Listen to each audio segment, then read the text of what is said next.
to the Committee on Army Regulations, and I have proposed your honor being enrolled among its members, only without salary. Prince Andrei smiled. I am not seeking a salary. A member without salary, repeated Arakcheyev. I wish you good day. Hey, call! Who's next? He shouted, as he bowed to Prince Andrei. Chapter 5. While awaiting the announcement of his name having been put on the committee, Prince Andrei looked up old acquaintances, especially among those persons whom he knew to be in power, and so able to be of use to him. He experienced now in Petersburg a sensation akin to what he had known on the eve of a battle, when he was fretted by restless curiosity, and irresistibly attracted to those higher spheres, where the future was in preparation, that future on which hung the fate of millions.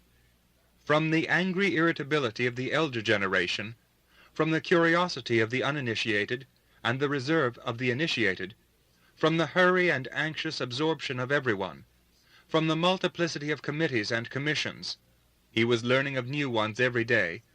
He felt that now, in the year 1809, there was in preparation here in Petersburg some vast political contest, and the commander-in-chief in it was a mysterious personage whom he did not know, but imagined to be a man of genius, Speransky.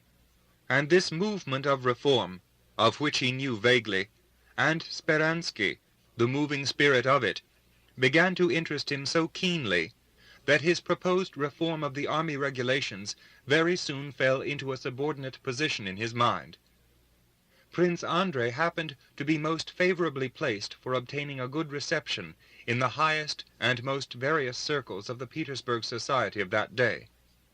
The reforming party welcomed him warmly, and sought him out in the first place, because he had the reputation of being clever and very well read, and secondly, because he had already gained the reputation of being a liberal by the emancipation of his serfs. The party of the dissatisfied older generation welcomed him simply as the son of his father, and reckoned upon his sympathy in their disapproval of the reforms. The feminine world, society, received him cordially because he was a wealthy match of high rank, and a person almost new, encircled by a halo of romance from his narrow escape from death and the tragic loss of his young wife. Moreover, the general verdict of all who had known him previously was that he had greatly changed for the better during the last 5 years, had grown softer and more manly, that he had lost his old affectation, pride, and sarcastic irony, and had gained the serenity that comes with years. People talked of him, were interested in him, and eager to see him. The day after his interview with Count Arakcheyev, Prince Andrei was at a soirée at Count Kochubey's. He described to the latter his interview with Sila Andreevich. This was the name by which Kochubey spoke of Arakcheyev, with that vague note of jeering in his voice, which Prince Andrei had noticed in the anteroom of the Minister of War. Mon cher, even in this affair, you can't do without Mikhail Mikhailovich. He has a hand in everything. I'll speak to him. He promised to come in this evening. But what has Speransky to do with the Army Regulations? Asked Prince Andrei. Kochubey shook his head, smiling, as though wondering at Bolkonsky's simplicity. We were talking to him about you the other day, Kochubey continued, about your free cultivators. Yes, so it was you, Prince, who freed your serfs, said an old gentleman of Catherine's court, turning disdainfully to Bolkonsky. The little estate brought me no income as it was, answered Bolkonsky, trying to minimize what he had done to the old gentleman, to avoid irritating him needlessly. You're afraid of being late, said the old gentleman, looking at Kochubey. There's one thing I don't understand, pursued the old gentleman. Who is to till the land if they are set free? It's easy to pass laws, but hard work to govern. It's just the same as now. I ask you, Count, who will preside over the courts when all have to pass examinations? Those who pass the examinations, I suppose, answered Kochubey, crossing his legs and looking about him. Here I have Pryanichnikov in my department, a capital man, a priceless man, but he is 60. How is he to go in for examinations? Yes, that's a difficult question, considering that education is so restricted, but— Count Kochubey did not finish his sentence. He got up, and taking Prince Andrei by the arm, went to meet a tall, bald, fair-haired man of 40, who had just come in. He had a large open forehead, and his long face was of a strange, exceptional whiteness. He wore a blue frock coat, and had a cross at his neck, and a star on the left side of his breast. It was Speransky. Prince Andrei recognized him at once, and that thrill passed through him that comes at the great moments of one's life. Whether it was a thrill of respect, of envy, of anticipation, he did not know. Speransky's whole figure had a peculiar character by which he could be distinguished immediately. Never in any one of the circles in which Prince Andrei had moved had he seen such calm and self-confidence as was manifest in this man's heavy and ungainly movements. Never in any one had he seen a glance so resolute, and yet so soft, as now in those half-closed and moist-looking eyes. Never had he seen such firmness as in that smile that meant nothing. Never had he heard a voice so delicate, smooth, and soft. But what struck him most of all was the tender whiteness of the face, and still more the hands, which were rather broad, but extremely plump, soft, and white. Such whiteness and softness Prince Andrei had seen only in the faces of soldiers who had been a long while in hospital. This was Speransky, the Secretary of State, the Tsar's confidential adviser, who had accompanied him to Erfurt, and there had more than once seen and talked with Napoleon. Speransky's eyes did not shift from one face to another, as one's eyes unconsciously do on first coming into a large company, and he was in no hurry to speak. He spoke slowly, with conviction that he would be listened to, and looked only at the person to whom he was speaking. Prince Andrei watched every word and gesture of Speransky's with peculiar intentness. As is often the case with men, particularly with those who criticize their fellows severely, Prince Andrei, on meeting a new person, especially one like Speransky, whom he knew by reputation, had always a hope of finding in him a full perfection of human qualities. Speransky said to Kochubey that he was sorry that he had not been able to come earlier, because he had been detained at the palace. He did not say that the Tsar had kept him, and this affectation of modesty did not escape Prince Andrei. When Kochubey mentioned Prince Andrei's name to him, Speransky slowly transferred his eyes to Bolkonsky with the same smile on his face, and gazed for a moment at him in silence. "I am very glad to make your acquaintance. I have heard of you, as everyone has," said he. Kochubey said a few words about the reception Arakcheyev had given Bolkonsky. Speransky's smile broadened. "The chairman of the Committee of Army Regulations is a friend of mine, Monsieur Magnitsky," he said, articulating fully every word and every syllable. "And if you wish it, I can make you acquainted with him."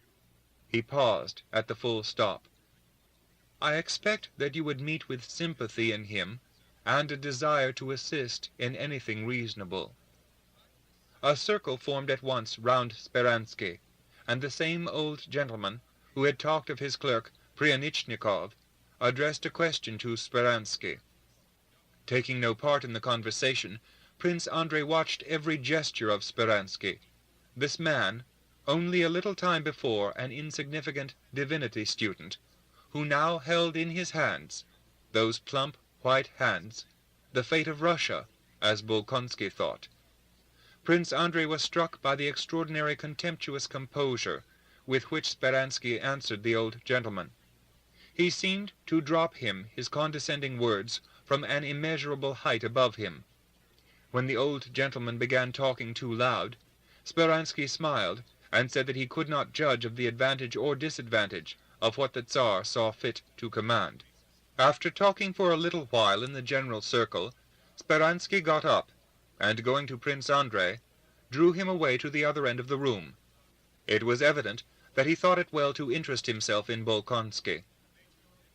"I have not had time for a word with you, Prince, in the engrossing conversation into which I was dragged by that excellent old gentleman," he said, with a smile of bland contempt, by which he seemed to take for granted that Prince Andrei and himself were at one in recognizing the insignificance of the people with whom he had just been talking. This flattered Prince Andrei. "I have known you for a long while. First, from your action with the serfs, the first instance of the kind among us, an example which one would desire to find many following. And secondly, from your being one of those Kammerherrs who have not considered themselves wronged by the new decree in regard to promotion by court favor that has provoked so much criticism and censure." "Yes," said Prince Andrei, "my father did not care for me to take advantage of that privilege. I began the service from the lower grades." "Your father, a man of the older generation, is undoubtedly above the level of our contemporaries, who condemn this measure, though it is simply an act of natural justice." "I imagine there is some basis, though, even for that condemnation," said Prince Andrei, trying to resist the influence of Speransky, of which he began to be aware. He disliked agreeing with him in everything. He tried to oppose him. Prince Andrei, who usually spoke so well and so readily, felt a difficulty even in expressing himself as he talked with Speransky. He was too much occupied in observing the personality of the celebrated man. "In the interests of personal ambition, perhaps," Speransky slowly put in his word. "And, to some extent, in the interests of the state," said Prince Andrei. "How do you mean?" said Speransky slowly, dropping his eyes. "I am an admirer of Montesquieu," said Prince Andrei, "and his theory that the principle of monarchies is honor seems to me incontestable. Certain rights and privileges of the nobility appear to me to be means of maintaining that sentiment." The smile vanished from Speransky's white face, and his countenance gained greatly by its absence. Probably Prince Andrei's idea seemed to him an interesting one. "If you look at the question from that point of view," he began, pronouncing French with obvious difficulty, and speaking even more deliberately than he had done when speaking Russian, but still with perfect composure. "He said that honor, l'honneur, cannot be supported by privileges prejudicial to the working of the government service. That honor, l'honneur, is either a negative concept of avoidance of reprehensible actions, or a certain source of emulation in obtaining the commendation and rewards in which it finds expression." His arguments were condensed, simple, and clear. "The institution that best maintains that honor, the source of emulation, is an institution akin to the Legion of Honor of the great Emperor Napoleon, which does not detract from, but conduces to, the successful working of the government service, and not a class or court privilege. I do not dispute that, but there is no denying that the court privileges did attain the same object," said Prince Andrei. Every courtier thought himself bound to do credit to his position. "But you did not care to profit by it, Prince," said Speransky, showing with a smile that he wished to conclude with civility an argument embarrassing for his companion. "If you will do me the honor to call on Wednesday, then I shall have seen Magnitsky, and shall have something to tell you that may interest you. And besides, I shall have the pleasure of more conversation with you." Closing his eyes, he bowed, and trying to escape unnoticed, he went out of the drawing-room without saying good-bye, à la Française. Chapter 6. During the first part of his stay in Petersburg, Prince Andrei found all the habits of thought he had formed in his solitary life completely obscured by the trifling cares which engrossed him in Petersburg. In the evening, on returning home, he dropped down in his memorandum book 4 or 5 unavoidable visits or appointments for fixed hours. The mechanism of life, the arrangement of his day, so as to be in time everywhere, absorbed the greater part of his vital energy. He did nothing, thought of nothing even, and had no time to think, but only talked, and talked successfully, of what he had had time to think about in the past in the country. He sometimes noticed with dissatisfaction that it happened to him to repeat the same remarks on the same day to different audiences. But he was so busy for whole days together that he had no time to reflect that he was thinking of nothing. Just as at their first meeting at Kochubey's, Speransky had a long and confidential talk with Prince Andrei on Wednesday at his own home, where he received Bolkonsky alone and made a great impression on him. Prince Andrei regarded the immense mass of men as contemptible and worthless creatures, and he had such a longing to find in some other man the living pattern of that perfection after which he strove himself, that he was ready to believe that in Speransky he had found this ideal of a perfectly rational and virtuous man. Had Speransky belonged to the same world as Prince Andrei, had he been of the same breeding and moral traditions, Bolkonsky would soon have detected the weak, human, unheroic sides of his character. But this logical turn of mind was strange to him, and inspired him with the more respect from his not fully understanding it. Besides this, Speransky, either because he appreciated Prince Andrei's abilities, or because he thought it as well to secure his adherents, showed off his calm, impartial sagacity before Prince Andrei, and flattered him with that delicate flattery that goes hand in hand with conceit, and consists in a tacit assumption that one's companion and oneself are the only people capable of understanding all the folly of the rest of the world, and the sagacity and profundity of their own ideas. In the course of their long conversation on Wednesday evening, Speransky said more than once, "Among us, everything that is out of the common rut of tradition is looked at," or with a smile, "but we want the wolves to be well fed and the sheep to be unhurt," or "they can't grasp that," and always with an expression that said, "We, you and I, we understand what they are and who we are."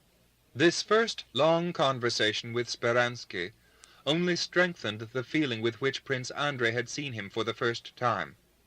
He saw in him a man of vast intellect and sober, accurate judgment, who had attained power by energy and persistence, and was using it for the good of Russia only. In Prince Andrei's eyes, Speransky was precisely the man, finding a rational explanation for all the phenomena of life, recognizing as of importance only what was rational and capable of applying the standard of reason to everything, that he would have liked to be himself. Everything took a form so simple, so clear, in Speransky's exposition of it, that Prince Andrei could not help agreeing with him on every subject. If he argued and raised objections, it was simply with the express object of being independent, and not being entirely swayed by Speransky's ideas. Everything was right. Everything was as it should be. Yet one thing disconcerted Prince Andrei. That was the cold, mirror-like eye of Speransky, which seemed to refuse all admittance to his soul, and his flabby white hand, at which Prince Andrei instinctively looked, as one usually does look at the hands of men who have power. That mirror-like eye and that flabby hand vaguely irritated Prince Andrei. He was disagreeably struck, too, by the excessive contempt for other people that he observed in Speransky, and by the variety of the lines of argument he employed in support of his views. He made use of every possible weapon of thought, except analogy, and his transitions from one line of defense to another seemed to Prince Andrei too violent. At one time he took his stand as a practical man, and found fault with idealists. Then he took a satirical line, and jeered sarcastically at his opponents. Then maintained a strictly logical position, or flew off into the domain of metaphysics. This last resource was one he was particularly fond of using in argument. He raised the question into the loftiest region of metaphysics, passed to definitions of space, of time, and of thought, and carrying off arguments to confute his opponent, descended again to the plane of the original discussion. What impressed Prince Andrei as the leading characteristic of Speransky's mind was his unhesitating, unmovable faith in the power and authority of the reason.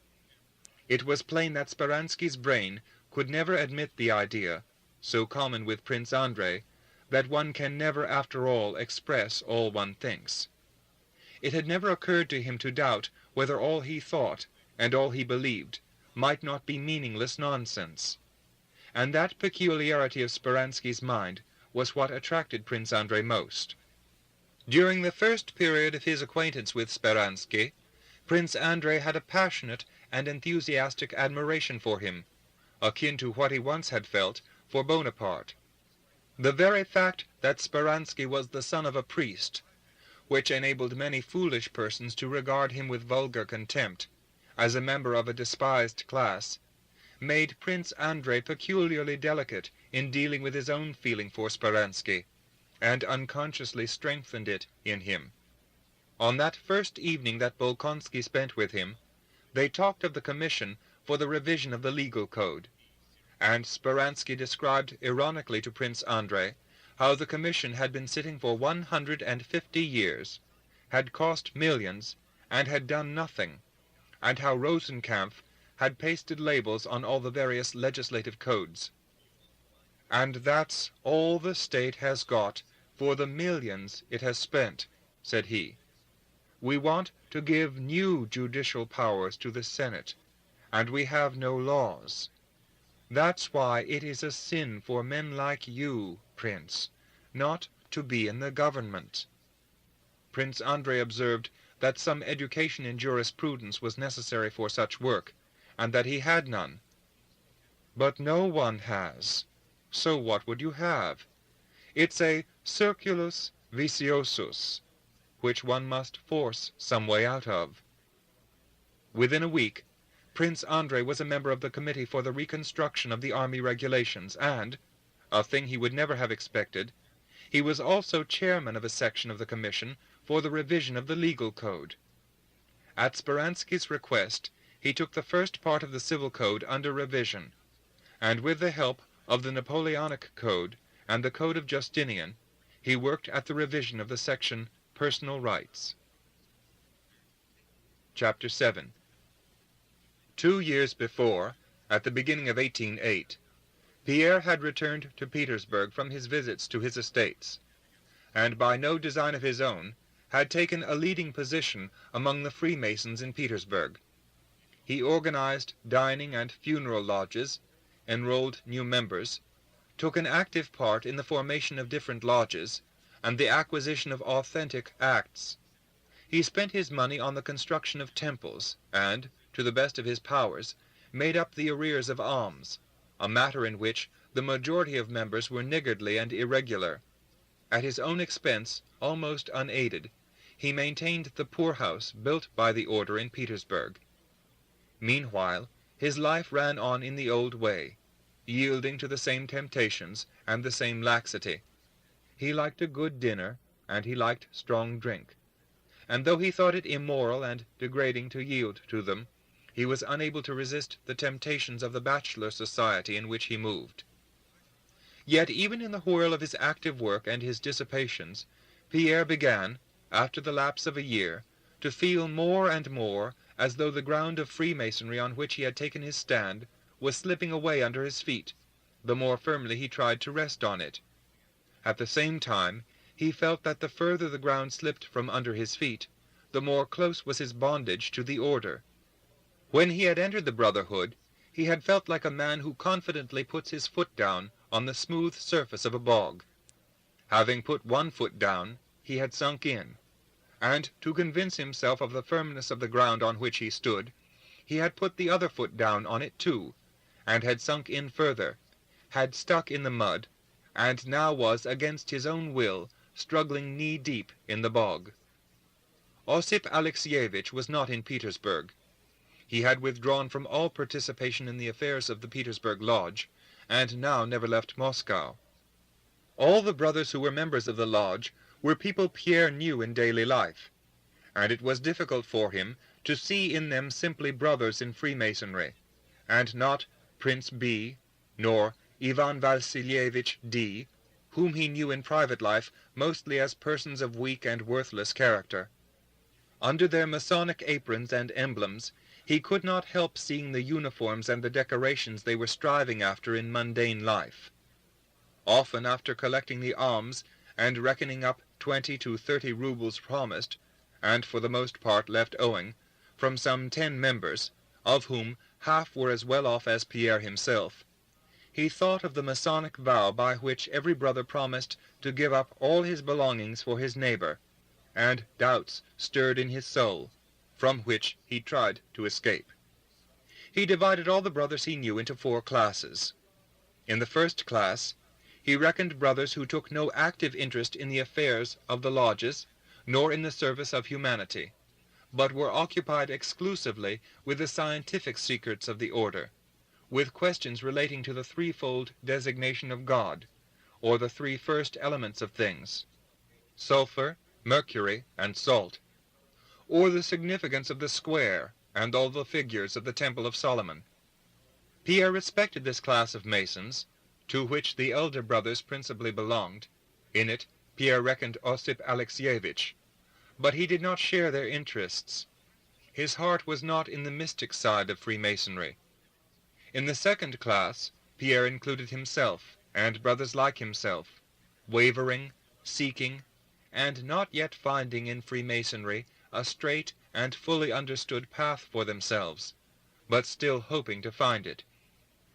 In the third class he reckoned brothers, they formed the majority, who saw in Freemasonry nothing but an external form and ceremonial, and valued the strict performance of that external form without troubling themselves about its import or significance.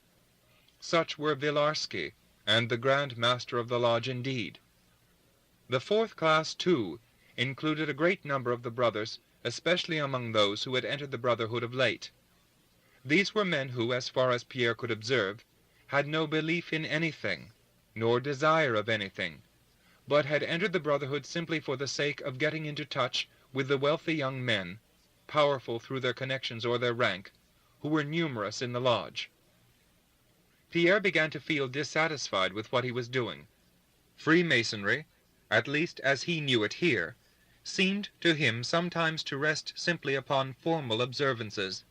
He never dreamed of doubting of Freemasonry itself, but began to suspect that Russian Freemasonry had got onto a false track, and was deviating from its original course. And so, towards the end of the year, Pierre went abroad to devote himself to the higher mysteries of the order. It was in the summer of 1809 that Pierre returned to Petersburg. From the correspondence that passed between Freemasons in Russia and abroad, it was known that Betsuhov had succeeded in gaining the confidence of many persons in high positions abroad, that he had been initiated into many mysteries, had been raised to a higher grade, and was bringing back with him much that would conduce to the progress of Freemasonry in Russia. The Petersburg Freemasons all came to see him, tried to ingratiate themselves with him, and all fancied that he had something in reserve that he was preparing for them.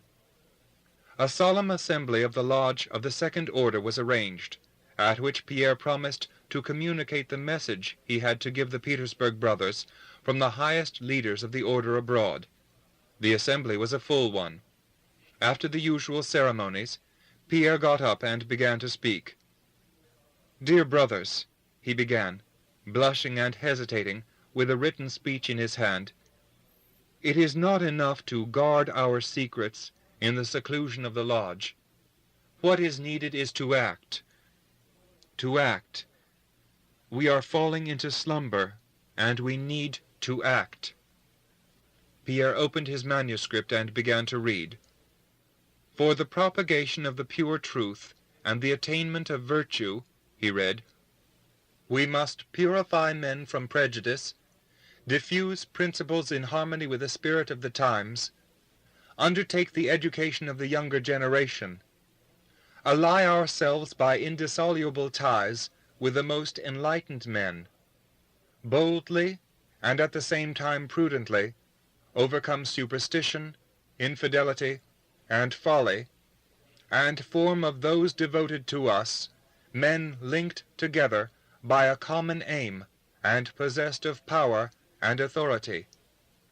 For the attainment of this aim, we must secure to virtue the preponderance over vice.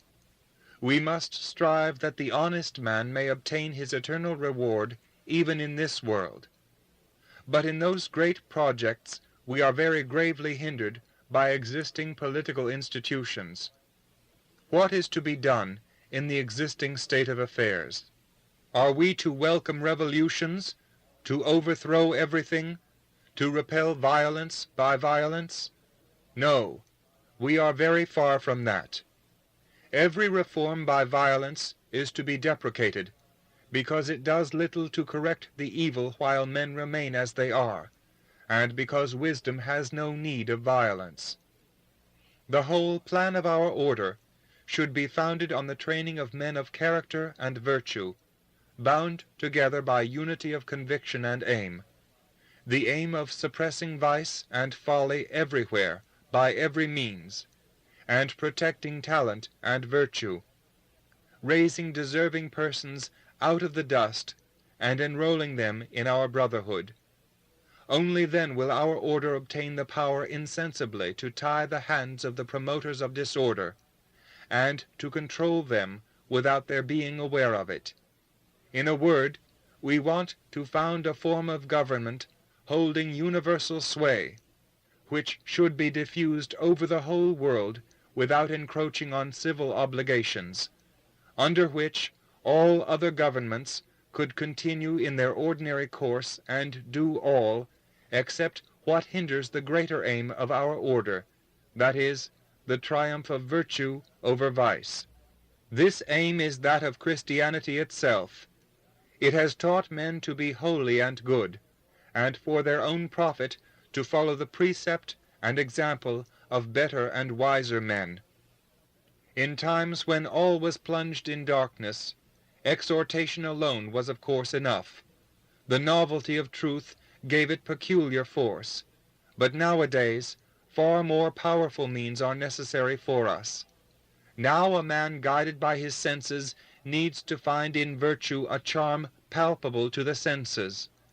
The passions cannot be uprooted. We must only attempt to direct them to a noble object, and so everyone should be able to find satisfaction for his passions within the bounds of virtue, and our order should provide means to that end. As soon as we have a certain number of capable men in every state, each of them training again 2 others, and all keeping in close cooperation, then everything will be possible for our order, which has already done much in secret for the good of humanity. This speech did not merely make a great impression, it produced a thrill of excitement in the lodge. The majority of the brothers, seeing in this speech dangerous projects of Illuminism, to Pierre's surprise received it coldly. The Grand Master began to raise objections to it. Pierre began to expound his own views with greater and greater heat. It was long since there had been so stormy a meeting. The lodge split up into parties. One party opposed Pierre, accusing him of Illuminism. The other supported him. Pierre was for the first time at this meeting impressed by the endless multiplicity of men's minds, which leads to no truth being ever seen by 2 persons alike. Even those among the members who seemed to be on his side interpreted him in their own way, with limitations and variations to which he could not agree. What Pierre chiefly desired was always to transmit his thought to another exactly as he conceived it himself. At the conclusion of the sitting, the Grand Master spoke with ill will and irony to Betsuhov of his hasty temper, and observed that it was not love of virtue alone, but a passion for strife, that had guided him in the discussion. Pierre made him no reply, but briefly inquired whether his proposal would be accepted. He was told that it would not be, and without waiting for the usual formalities, he left the lodge and went home. Chapter 8. Again Pierre was overtaken by that despondency he so dreaded. For 3 days after the delivery of his speech at the lodge, he lay on a sofa at home, seeing no one and going nowhere. At this time he received a letter from his wife, who besought him to see her, wrote of her unhappiness on his account, and her desire to devote her whole life to him. At the end of the letter she informed him that in a day or two she would arrive in Petersburg from abroad. The letter was followed up by one of the Freemasons whom Pierre respected least, bursting in upon his solitude. Turning the conversation upon Pierre's matrimonial affairs, he gave him, by way of brotherly counsel, his opinion that his severity to his wife was wrong, and that Pierre was departing from the first principles of Freemasonry in not forgiving the penitent. At the same time his mother-in-law, Prince Vasili's wife, sent to him, beseeching him to visit her, if only for a few minutes, to discuss a matter of great importance. Pierre saw there was a conspiracy against him, that they meant to reconcile him with his wife, and he did not even dislike this, in the mood in which he then was. Nothing mattered to him. Pierre regarded nothing in life as a matter of great consequence, and under the influence of the despondency which had taken possession of him, he attached no significance either to his own freedom or to having his own way by punishing his wife. No one is right, no one is to blame, and so she too is not to blame, he thought. If Pierre did not at once give his consent to being reunited to his wife, it was simply because in the despondent state into which he had lapsed, he was incapable of taking any line of action. Had his wife come to him, he could not now have driven her away. Could it matter, beside the questions that were absorbing Pierre, whether he lived with his wife or not? Without answering either his wife or his mother-in-law, Pierre at once set off late in the evening and drove to Moscow to see Osip Alexievich. This is what Pierre wrote in his diary. Moscow, November 17. I have only just come from seeing my benefactor, and I hasten to note down all I have been feeling. Osip Alexievich lives in poverty, and has been for 3 years past suffering from a painful disease of the bladder. No one has ever heard from him a groan or a word of complaint. From morning till late at night, except at the times when he partakes of the very plainest food, he is working at science. He received me graciously, and made me sit down on the bed on which he was lying. I made him the sign of the Knights of the East and of Jerusalem. He responded with the same, and asked me with a gentle smile what I had learned and gained in the Prussian and Scottish lodges. I told him everything as best I could, repeating to him the principles of action I had proposed in our Petersburg lodge, and telling him of the unfavorable reception given me, and the rupture between me and the brothers. Osip Alexievich, after some silent thought, laid all his own views of the subject before me, which immediately threw light on all the past and all the course that lies before me. He surprised me by asking whether I remembered the threefold aim of the order: 1. The preservation and study of the Holy Mystery; 2. The purification and reformation of self for its reception; and 3. The improvement of the human race through striving for such purification. Which, he asked, was the first and greatest of those 3 aims? Undoubtedly, self-reformation and self-purification. It is only towards that aim that we can always strive independently of all circumstances. But at the same time, it is just that aim which requires of us the greatest effort, and therefore, led astray by pride, we let that aim drop, and either strive to penetrate to the mystery which we are unworthy in our impurity to receive, or seek after the reformation of the human race, while we are ourselves setting an example of vice and abomination. Illuminism is not a pure doctrine precisely because it is seduced by worldly activity and puffed up with pride. On this ground, Osip Alexievich censured my speech, and all I am doing. At the bottom of my heart, I agreed with him. Talking of my domestic affairs, he said to me, "The first duty of a Mason, as I have told you, is the perfection of himself. But often we imagine that by removing all the difficulties of our life, we may better attain this aim. It is quite the contrary, sir," he said to me. "It is only in the midst of the cares of the world that we can reach the three great aims. 1. Self-knowledge, for a man can know himself only by comparison. 2. Greater perfection, which can only be obtained by conflict. And 3. The attainment of the chief virtue, love of death. Only the corruptions of life can show us all its vanity, and strengthen our innate love for death, or rather regeneration into new life."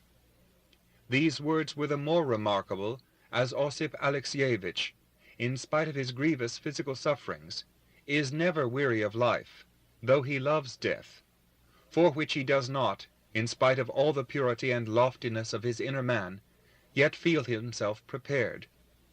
Then my benefactor explained to me fully the significance of the great square of creation, and pointed out that the third and the seventh number are the basis of everything. He counseled me not to withdraw from cooperation with the Petersburg brothers, and while undertaking duties only of the second order in the lodge, to endeavor to draw the brothers away from the seductions of pride, and to turn them into the true path of self-knowledge and self-perfection. Moreover, for myself personally, he advised me first of all to keep a watch over myself, and with that aim he gave me a manuscript book, the one in which I am writing now, and am to note down all my actions in the future. Petersburg, November 23rd. I am reconciled with my wife. My mother-in-law came to me in tears, and said that Ellen was here, and that she besought me to hear her, that she was innocent, that she was miserable at my desertion of her, and a great deal more. I knew that if I once let myself see her, I should not be able to refuse to accede to her wishes. In my uncertainty, I did not know to whose help and advice to have recourse. If my benefactor had been here, he would have told me what to do. I retired to my own room, read over the letters of Osip Alexievich, recalled my conversations with him, and from all that I reached the conclusion that I ought not to refuse a suppliant, and ought to hold out a helping hand to everyone, and above all, to a person so closely connected with me, and that I must bear my cross. But if I forgive her for the sake of doing right, at least let my reunion with her have a spiritual end only. So I decided, and so I wrote to Osip Alexievich. I said to my wife that I begged her to forget all the past, that I begged her to forgive whatever wrong I might have done her, and that I had nothing to forgive her. It was a joy to me to tell her that. May she never know how painful it was to me to see her again. I have installed myself in the upper rooms in this great house, and I am conscious of a happy feeling of beginning anew. May she never know how painful it was to me to see her again. I have installed myself in the upper rooms in this great house, and I am conscious of a happy feeling of beginning anew. Chapter 9. At that time, as always indeed, the exalted society that met at court and at the great balls was split up into several circles, each of which had its special tone. The largest among them was the French circle, supporting the Napoleonic alliance, the circle of Count Rumyantsev and Caulaincourt. In this circle, Ellen took a leading position, as soon as she had established herself in her husband's house in Petersburg. She received the members of the French embassy, and a great number of people, noted for their wit and their politeness, and belonging to that political section. Ellen had been at Erfurt at the time of the famous meeting of the emperors, and had there formed close ties with all the notable figures in Europe belonging to the Napoleonic circle. In Erfurt she had been brilliantly successful. Napoleon himself, seeing her at the theatre, had asked who she was, and admired her beauty. Her triumphs in the character of a beautiful and elegant woman did not surprise Pierre, for with years she had become even more beautiful than before. But what did surprise him was that during the last 2 years his wife had succeeded in gaining a reputation as a charming woman, as witty as she is beautiful, as was said of her. The distinguished Prince de Ligne wrote her letters of 8 pages. Bilibin treasured up his mots to utter them for the first time before Countess Betsuhoff. To be received in Countess Betsuhoff's salon was looked upon as a certificate of intelligence. Young men read up subjects before one of Ellen's soirees, so as to be able to talk of something in her salon, and secretaries of the embassy, and even ambassadors, confided diplomatic secrets to her, so that Ellen was in a way a power. It was with a strange feeling of perplexity and alarm that Pierre, who knew she was very stupid, sometimes at her dinners and soirees listened to conversation about politics, poetry, and philosophy. At these soirees he experienced a sensation such as a conjurer must feel who expects every moment that his trick will be discovered. But either because stupidity was just what was needed for the successful management of such a salon, or because those who were deceived took pleasure in the deception, the cheat was not discovered. And the reputation of a charming woman clung so persistently to Elena Vassilievna Betsuhov that she could utter the vulgarest and stupidest speeches, and everyone was just as enthusiastic over every word, and eagerly found in it a profound meaning of which she did not dream herself. Pierre was exactly the husband needed by this brilliant society woman. He was that absent-minded, eccentric, grand seigneur of a husband, who got in nobody's way, and far from spoiling the general impression of the highest tone in her drawing-room, formed by his contrast with his wife's elegance and tact an advantageous foil to her. Pierre's continual concentration on immaterial interests during the last 2 years, and his genuine contempt for everything else, gave him in his wife's circle, which did not interest him, that tone of unconcern, indifference, and benevolence towards all alike, which cannot be acquired artificially, and for that reason commands involuntary respect. He entered his wife's drawing-room as though it were a theatre, was acquainted with everyone, equally affable to all, and to all equally indifferent. Sometimes he took part in conversation on some subject that interested him, and then, without any consideration whether the gentlemen of the embassy were present or not, he mumbled out his opinions, which were by no means always in harmony with the received catchwords of the time. But the public estimate of the eccentric husband of the most distinguished woman in Petersburg was now so well established that no one took his sallies seriously.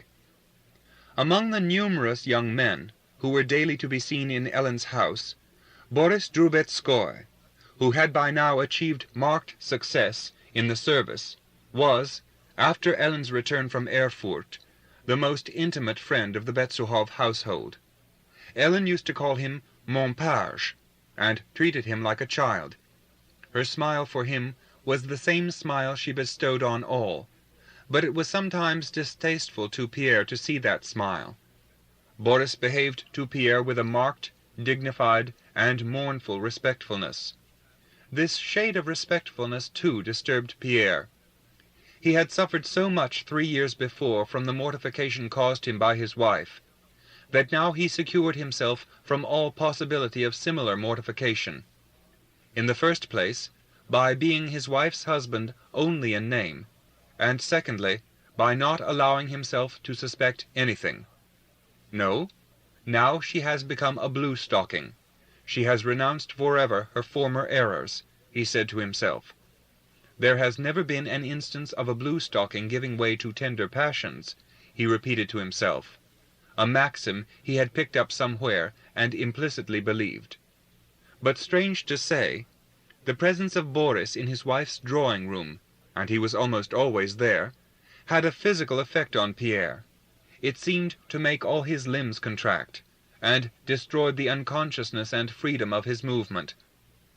Such a strange antipathy, thought Pierre, and at one time I really liked him very much. In the eyes of the world, Pierre was a great lord, the rather blind and absurd husband of a dignified wife, a clever eccentric, who did nothing, but was no trouble to anyone, a good-natured, capital fellow. In Pierre's soul all this while, a complex and laborious process of inner development was going on, that revealed much to him, and led him to many spiritual doubts and joys. Chapter 10. He kept up his diary, and this was what he was writing in it at that time. November 24th. I got up at 8 o'clock, read the Scriptures, then went to my duties. Pierre, by the advice of Osip Alexievich, was serving on one of the government committees. Came back to dinner, dined alone. The Countess had a lot of guests whom I did not care for. Ate and drank with moderation, and after dinner copied out passages for the brothers. In the evening I went down to the Countess, and told a ridiculous story about B, and only bethought myself that I ought not to have done so, when everyone was laughing loudly at it. I went to bed with a calm and happy spirit. Great Lord, help me to walk in thy paths. 1. To flee anger by gentleness and deliberation. 2. To flee lust by self-restraint and loathing. 3.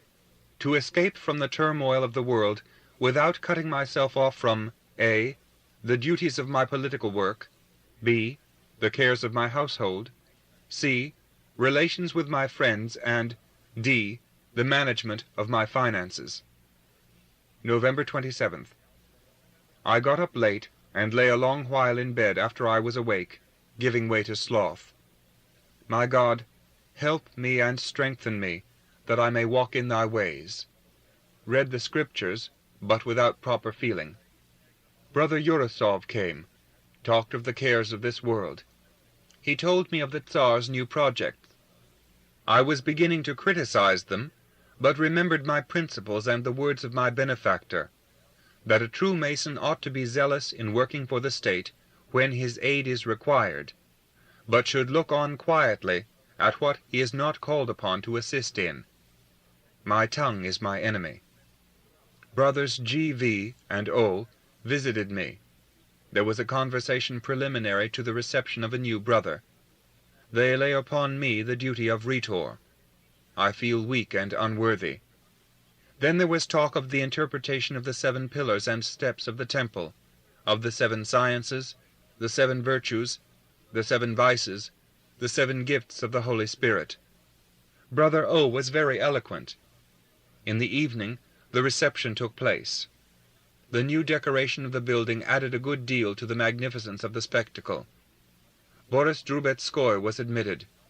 I had proposed him, and I was the rhetor. A strange feeling troubled me all the time I was with him in the dark temple. I detected in myself a feeling of hatred, which I studiously strove to overcome. And I could sincerely have desired to save him from evil and to lead him into the way of truth, but evil thoughts of him never left me. The thought came to me that his object in entering the brotherhood was simply to gain the intimacy and favor of men in our lodge.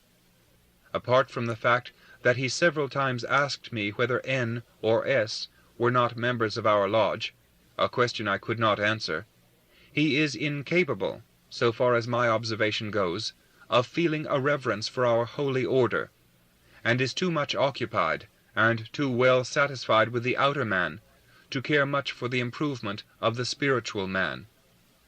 I had no grounds for doubting of him, but he seemed to me insincere, and all the time I stood face to face with him in the dark temple, I kept fancying he was smiling contemptuously at my words, and I should have liked really to stab his bare chest with the sword I held pointed at it.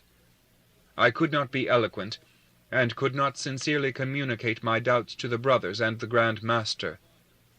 O great architect of nature, help me to find the true path that leads out of the labyrinth of falsehood. After this, 3 pages of the diary were left blank, and then had been written, I had a long and instructive conversation with Brother V, who advised me not to abandon Brother A. Much was revealed to me, unworthy as I am. Adonai is the name of the Creator of worlds. Elohim is the name of the ruler of all. The third name, the name unutterable, has the significance of the all. Talks with Brother V strengthen and refresh me, and confirm me in the path of virtue. In his presence there is no room for doubt. I see clearly the distinction between the poor doctrine of mundane science and our sacred, all-embracing teaching. Human sciences dissect everything to understand it, and destroy everything to analyze it. In the sacred science of our order, all is one, all is known for its combination and life.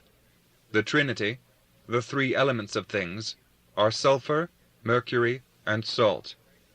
Sulfur is of an oily and fiery nature.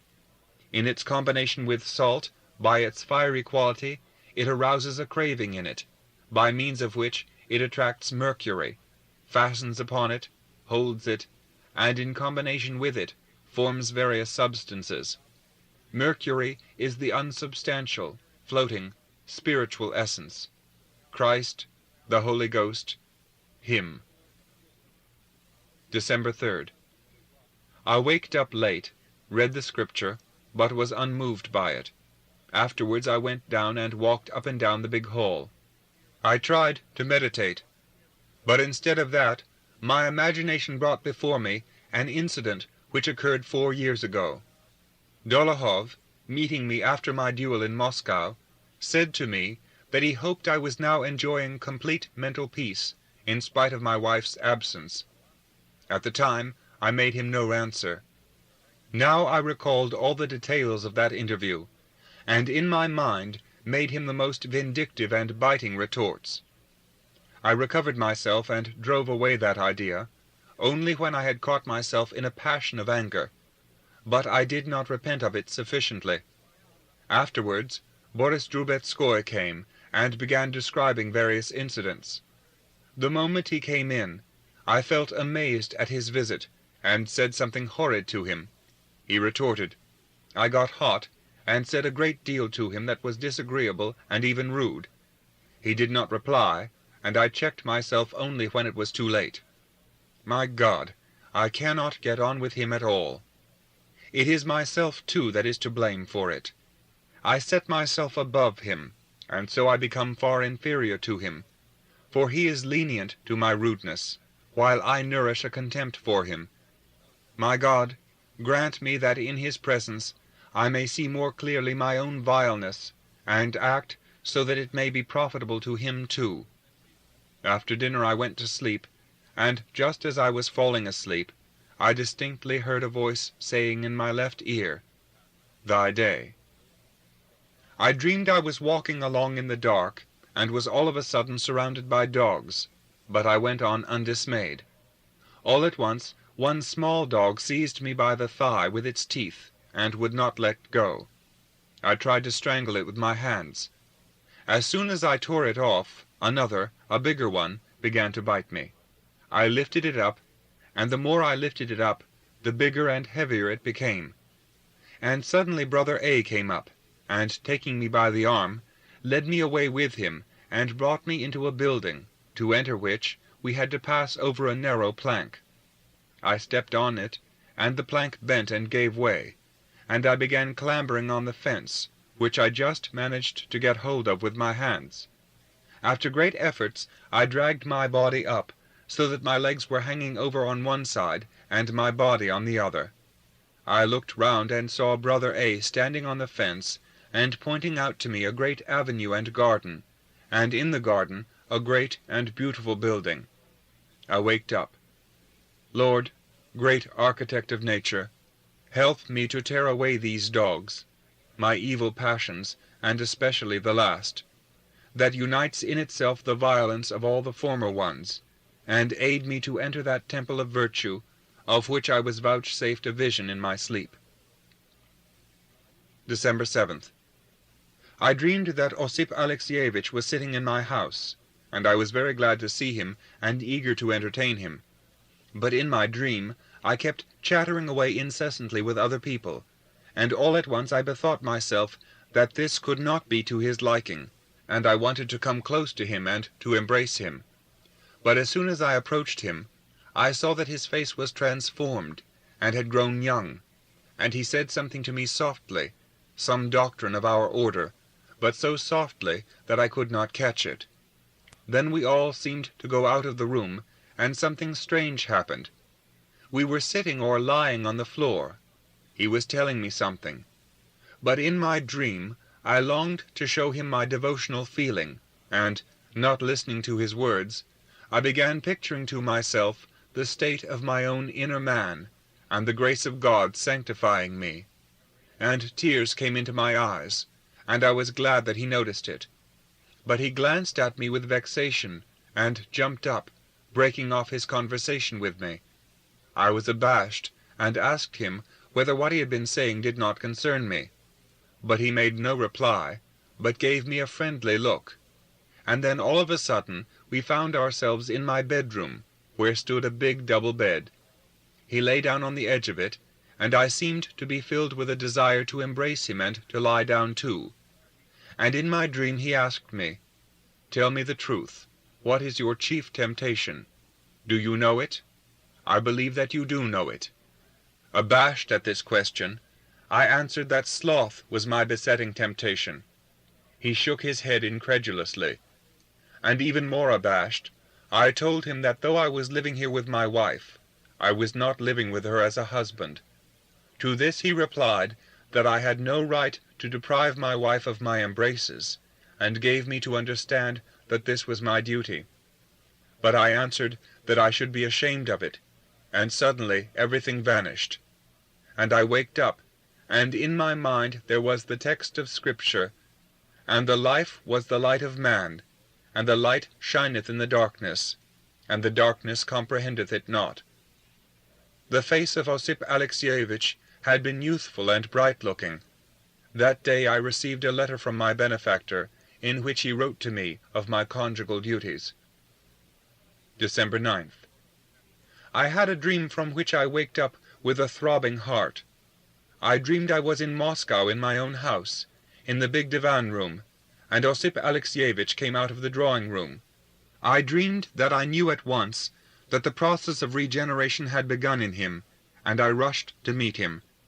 I kissed his face and his hands, while he said, "Do you notice that my face is different?"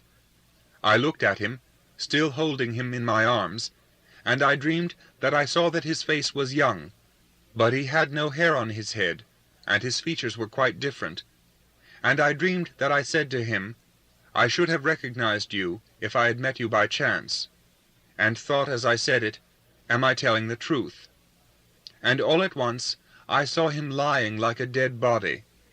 Then he gradually came to himself again, and went with me into the big study, holding a big folio book of manuscript.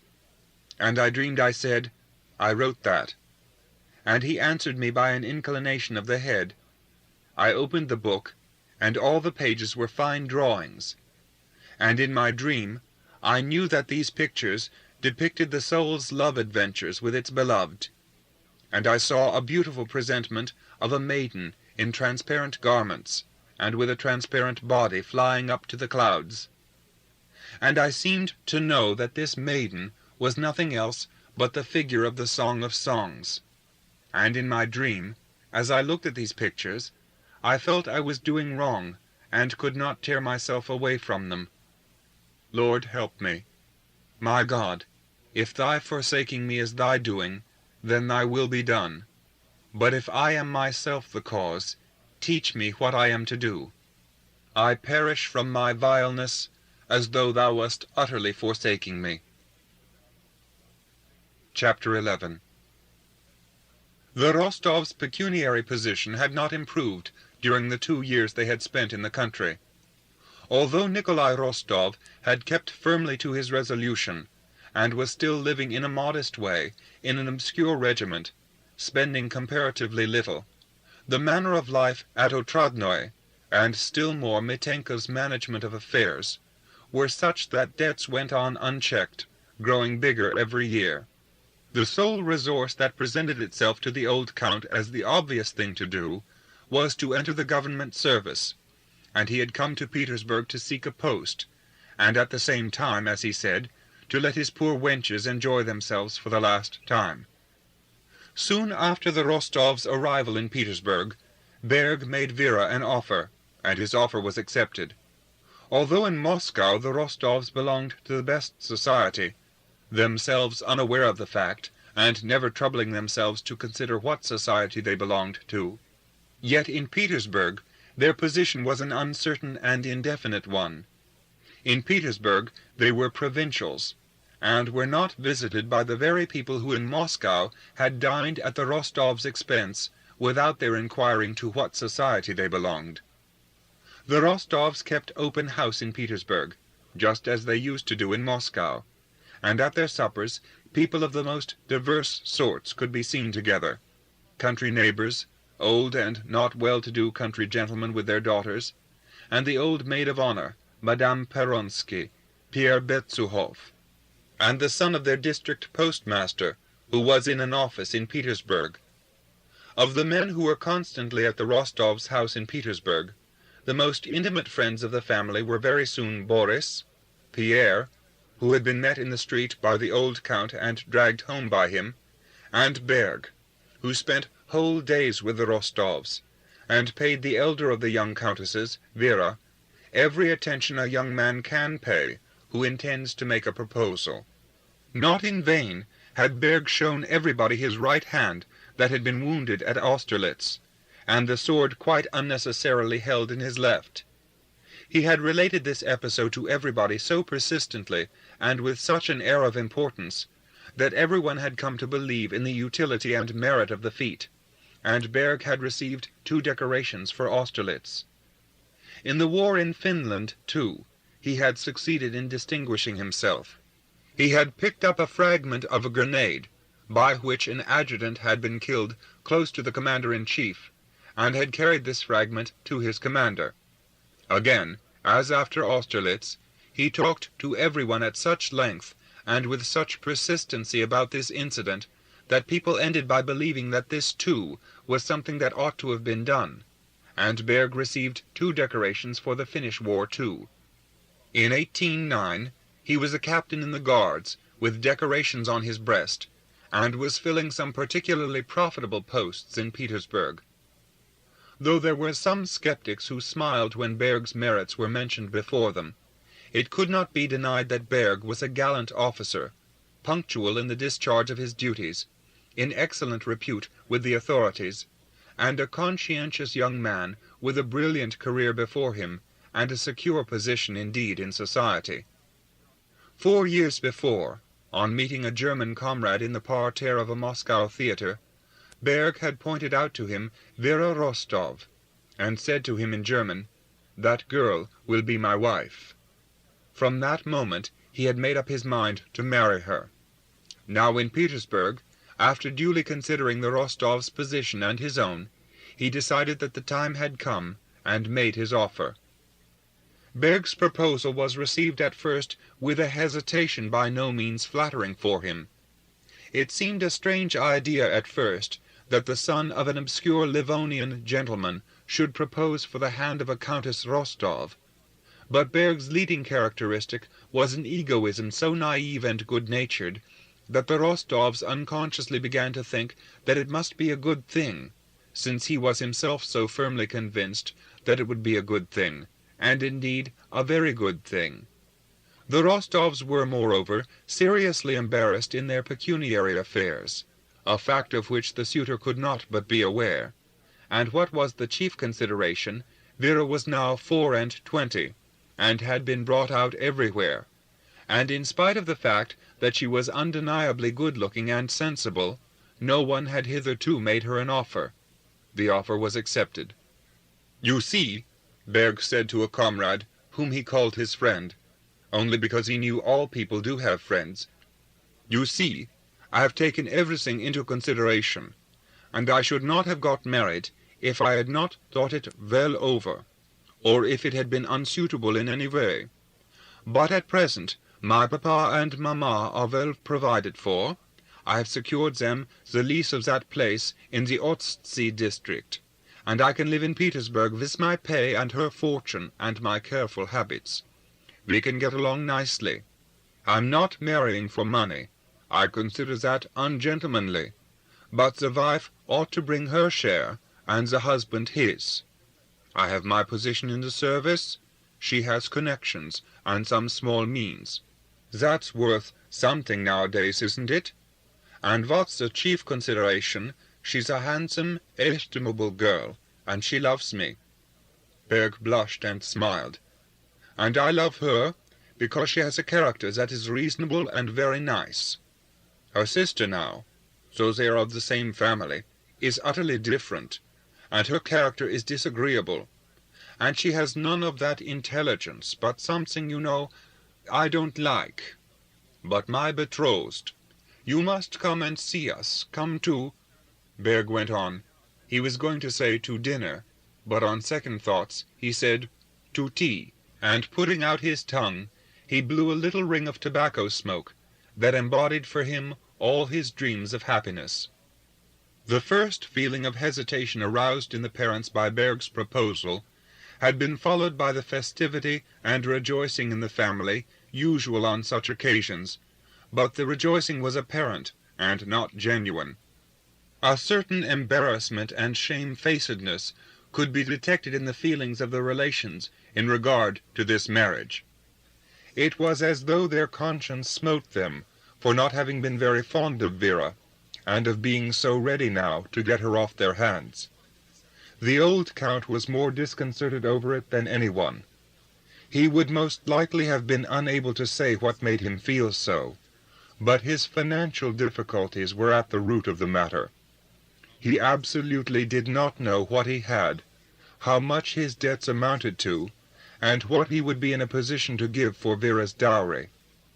Each of his daughters had at their birth been assigned a portion, consisting of an estate with 300 serfs on it. But one of those estates had by now been sold, and the other had been mortgaged, and the interest was so much in arrears that it would have to be sold, so that to give this estate was impossible. There was no money either. Berg had been betrothed more than a month, and it was only a week before the date fixed for the wedding, but the Count was still unable to come to a decision on the subject of the dowry, and had not spoken of it to his wife. At one time the Count thought of making over the Ryazan estate to Vera. Then he thought of selling his forest, then of borrowing money on a note of hand. A few days before the wedding, Berg went early in the morning into the Count's study, and with an agreeable smile respectfully invited his father-in-law to let him know what fortune would be given with the Countess Vera. The Count was so much disconcerted by this long-foreseen inquiry that, without thinking, he said the first thing that came into his head. "I like your being business-like about it. I like it. You will be quite satisfied." And clapping Berg on the shoulder, he got up, intending to cut short the conversation. But Berg, smiling blandly, announced that if he were not to know for certain what would be given with Vera, and to receive at least part of the dowry in advance, he would be obliged to break off the marriage.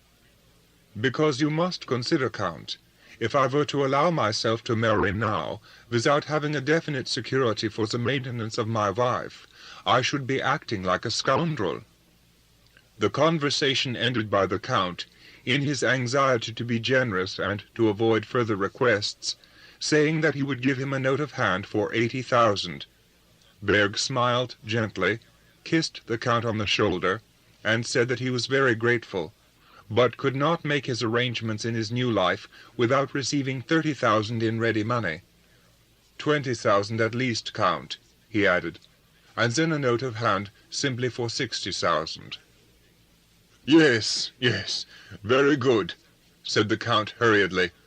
"Only excuse me, my dear boy. I'll give you 20,000 and the note of hand for 80,000 as well. That's all right. Kiss me." Chapter 12. Natasha was 16, and it was the year 1809, that year to which she had reckoned up on her fingers with Boris, after she had kissed him 4 years before. Since then, she had not once seen him. When Boris was mentioned, she would speak quite freely of it before Sonia and her mother, treating it as a settled thing, that all that had passed between them was childish nonsense, not worth talking of, and long ago forgotten. But in the most secret recesses of her soul, the question whether her engagement to Boris were really a mere jest, or a solemn binding promise, worried her. Ever since Boris had left Moscow in 1805 to go into the army, he had not once seen the Rostovs. Several times he had been in Moscow, and in traveling had passed not far from Otradnoy, but he had not once been at the Rostovs. It had sometimes occurred to Natasha that he did not want to see her, and her surmises had been confirmed by the mournful tone in which he was referred to by her elders. "Old friends are soon forgotten nowadays," the Countess would say after Boris had been mentioned. Anna Mikhailovna had taken in these latter days to seeing less of the Rostovs. There was a marked dignity, too, in her manner with them, and she spoke on every occasion with thankfulness and enthusiasm of her son's great abilities and brilliant career. When the Rostovs arrived in Petersburg, Boris came to call on them. It was not without emotion that he came to see them. His reminiscences of Natasha were Boris's most poetic memories. But at the same time, he came to call on them firmly resolved to make her and her relations feel that the childish vows between Natasha and him could have no binding force for her or for him. He had a brilliant position in society, thanks to his intimacy with Countess Betsuhoff, a brilliant position in the service, thanks to the protection of a great person whose confidence he had completely won, and he was beginning to make plans for marrying one of the richest heiresses in Petersburg, plans which might very easily be realized. When Boris went into the Rostovs' drawing-room, Natasha was in her own room. On hearing of his arrival, she almost ran with a flushed face into the drawing-room, radiant with a smile that was more than cordial. Boris had thought of Natasha as the little girl he had known 4 years before, in a short frock, with black eyes glancing under her curls, and a desperate, childish giggle. And so, when a quite different Natasha came in, he was taken aback, and his face expressed surprise and admiration. His expression delighted Natasha. "Well, who would know your mischievous little playmate?" said the Countess. Boris kissed Natasha's hand, and said he was surprised at the change in her. "How pretty you have grown!" "I should hope so," was the answer in Natasha's laughing eyes. "And does Papa look older?" she asked. Natasha sat still, taking no part in the talk between Boris and her mother. Silently and minutely she scrutinized the young man who had been her suitor in her childhood. He felt oppressed by that persistent, friendly gaze, and glanced once or twice at her. The uniform, the spurs, the tie, the way Boris had brushed his hair, it was all fashionable and comme il faut. That Natasha noticed at once. He sat a little sideways on a low chair beside the Countess, with his right hand smacking the exquisitely clean and perfectly fitting glove on his left. He talked with a peculiar, refined compression of the lips about the divisions of the best society in Petersburg. With faint irony, referred to old days in Moscow and old Moscow acquaintances. Not unintentionally, as Natasha felt, he mentioned some of the highest aristocracy, alluded to the ambassador's ball, at which he had been present, and to invitations from N.N. and from S.S.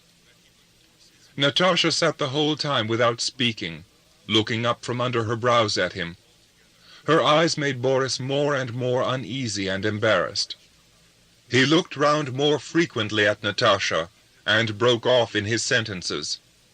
After staying no more than 10 minutes, he got up and took leave. Still the same curious, challenging, and rather ironical eyes gazed at him.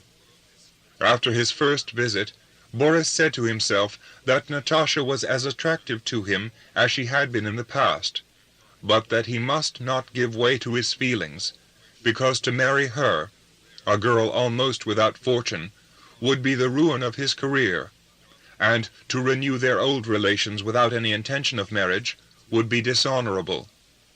Boris resolved to avoid meeting Natasha, but in spite of this resolution, he came a few days later, and began to come often, and to spend whole days at the Rostovs.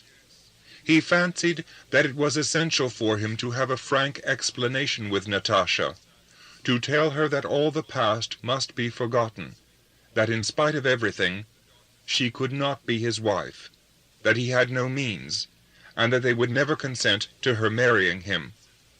But he always failed to do so, and felt an awkwardness in approaching the subject. Every day he became more and more entangled. Natasha, so her mother and Sonia judged, seemed to be in love with Boris, as in the past. She sang him her favorite songs, showed him her album, made him write in it, would not let him refer to the past, making him feel how delightful she considered the present. And every day he went home in a whirl, without having said what he meant to say, not knowing what he was doing, why he had come, and how it would end. Boris gave up visiting Ellen, received reproachful notes every day from her, and still spent whole days together at the Rostovs. Chapter 13. One evening, the old countess, in her bed-jacket, without her false curls, and with only one poor wisp of hair peeping out from under her white cotton nightcap, was bowing down on the carpet, sighing and moaning as she repeated her evening prayers. Her door creaked, and Natasha, also in a bed-jacket, ran in, bare-legged, with her feet in slippers, and her hair in curl-papers. The countess looked round and frowned. She was repeating her last prayer. "Can it be this couch will be my bier?" Her devotional mood was dispelled. Natasha, flushed and eager, stopped suddenly short in her rapid movement as she saw her mother at her prayers. She half sat down and unconsciously put out her tongue at herself. Seeing that her mother was still praying, she ran on tiptoe to the bed, and rapidly slipping one little foot against the other, pushed off her slippers and sprang onto that couch which the countess in her prayer feared might become her bier. That couch was a high feather bed, with 5 pillows, each smaller than the one below. Natasha skipped in, sank into the feather bed, rolled over towards the side, and began snuggling up under the quilt, tucking herself up, bending her knees up to her chin, kicking out, and giving a faintly audible giggle as she alternately hid her face under the quilt and peeped out at her mother. The countess had finished her prayers, and was approaching her bed with a stern face, but seeing that Natasha was playing bo-peep with her, she smiled her good-natured, weak smile. "Come, come, come," said the mother. "Mamma, may I speak?" "Yes," said Natasha. "Come, under the chin, one, and now another, and enough." And she clutched at her mother's neck and kissed her favorite place on her chin. In Natasha's behavior to her mother there was a superficial roughness of manner, but she had a natural tact and knack of doing things, so that, however she snatched her mother in her arms, she always managed so that she was not hurt, nor uncomfortable, nor displeased by it. "Well, what is it tonight?" said her mother, settling herself in the pillows and waiting for Natasha, who had already rolled over twice, to lie down by her side under the bedclothes, to put out her arms and assume a serious expression. These visits of Natasha to her mother at night before the Count came home from the club were one of the greatest pleasures both of mother and daughter. "What is it tonight?" "And I want to talk to you." Natasha put her hand on her mother's lips. About Boris. I know, she said seriously. That's what I have come about. Don't say it, I know. No, do say it. She took her hand away. Say it, Mamma. He's nice, huh? Natasha, you are 16. At your age I was married. You say Boris is nice. He is very nice, and I love him like a son. But what do you want? What are you thinking about? You have quite turned his head, I can see that. As she said this, the Countess looked round at her daughter.